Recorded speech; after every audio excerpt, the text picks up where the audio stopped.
Well, Deacon Jim, thanks. That works out perfectly because we're kind of molded together, even though we didn't really realize how well this is going to transition. All right, first of all, thank you all so much for your time and your commitment to your child's faith. Your choice in this Catholic education is not overlooked without any deserving applause for the direction and faith journey that you and your family are on. Our school and our staff thank you for your continued lifelong practice and the example that you're setting to strengthen your child's faith journey in this world. And we are privileged enough to be in that classroom each and every day with these children. Like he was saying before, I thought this was, it's what kind of lays heavy on my heart with your children and with my own children who are now adults. The pace of our world and the overabundance of technology, media influence, and not to exclude all the other components that rob us in our lives of the value that we need to make a relationship with God and with family. It's out there and it's a constant.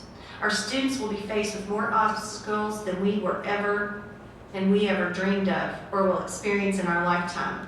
The village that we have is a unique opportunity for all of us to come together to ensure a strong foundation that will provide our children and my children with a launching pad to go and to seek a fulfilling life that walks hand in hand with their faith.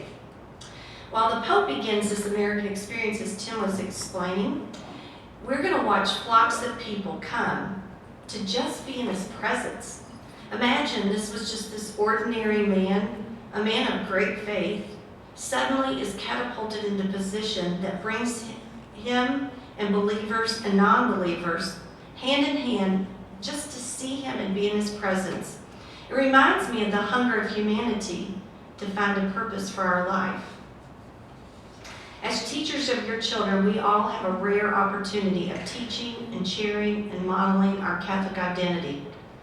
It's not the teaching job or this particular job that pays a whole bunch of money that calls us to this. And it certainly doesn't assure us of a great retirement. But it allows those of us at Christ the King and other Catholic schools to work and to share our faith.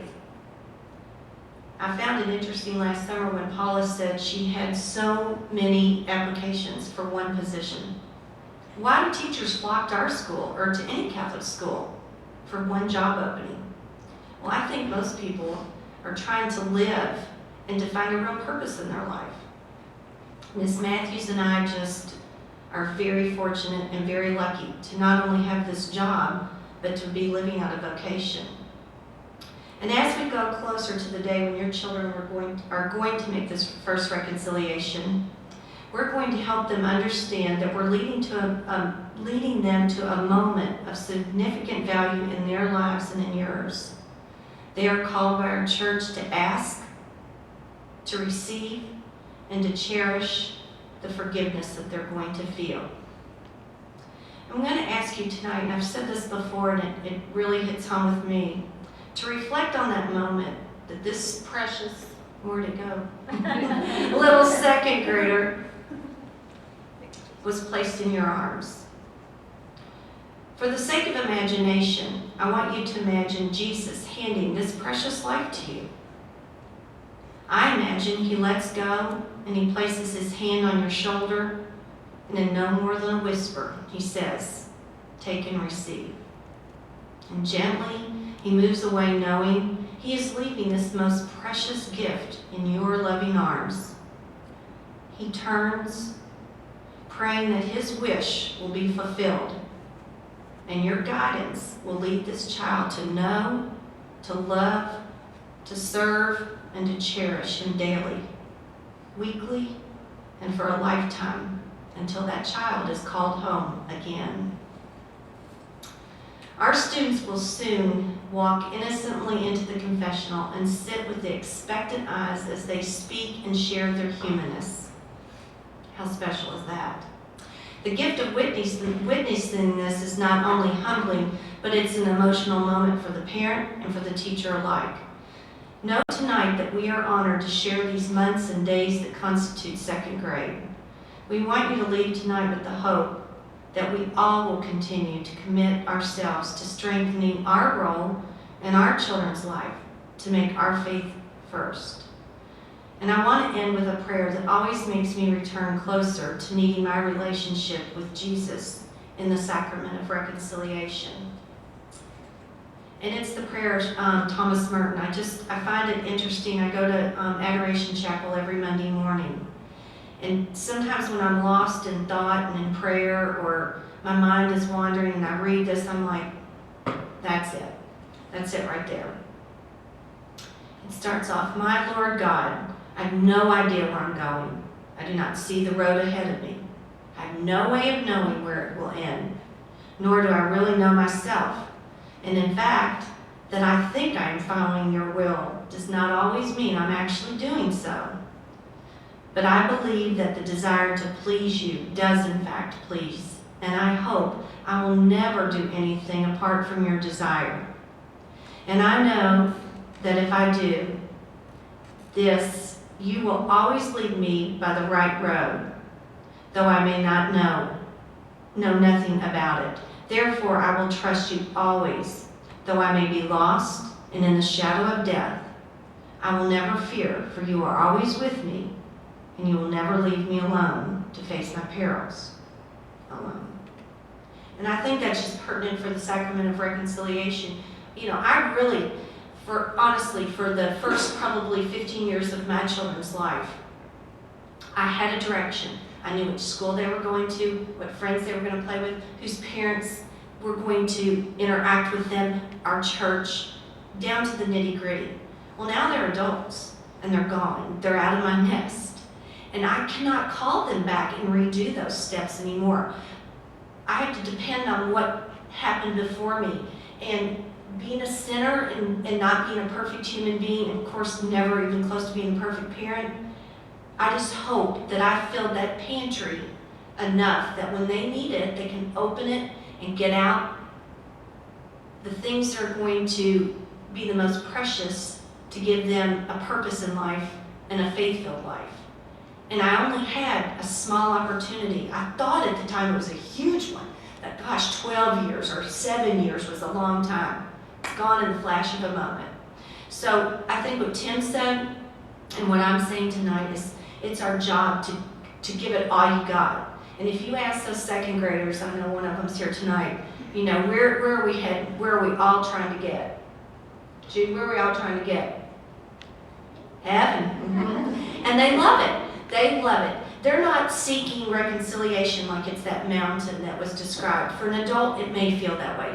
To them, it's a natural transition into that moment. And when they go in and they come out, they feel that difference. And it welcomes them into the church. It's a moment that allows them a little more of a relationship and an interaction with their faith that they've been on the sidelines watching.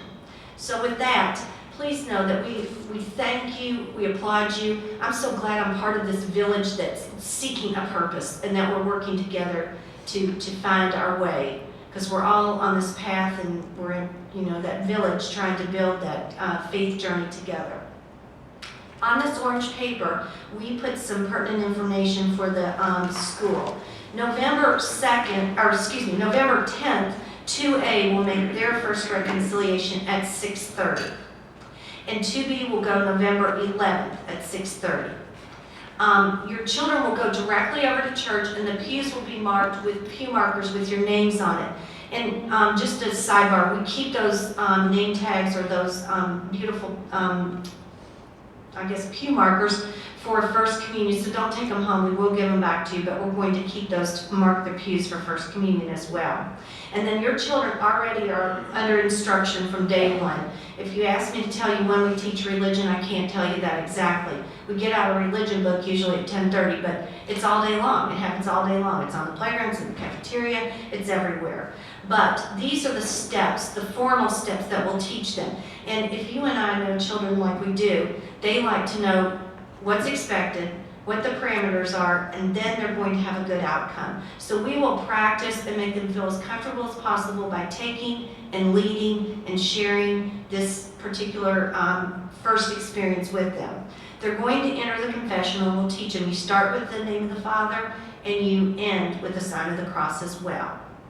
And then they're going to say to the priest that this is my first reconciliation, and I'm sorry for, and they're going to talk about their sins, and we'll go over numerous times what types of things that they can talk about, from, you know, the itty bitties to the real big things. And their conscience is so well developed. That's the beauty of knowing good parenting when they're in our classrooms. I can tell. I had somebody today that I just said something, you know, made a little reminder, and there were tears. And it was nothing. It was absolutely nothing. There was no outcome. It was just a little reminder. So you all as parents have done a terrific job. They know the difference. So they want to go in there, and they're going to feel comfortable about it. And then we teach them a very simple act of contrition.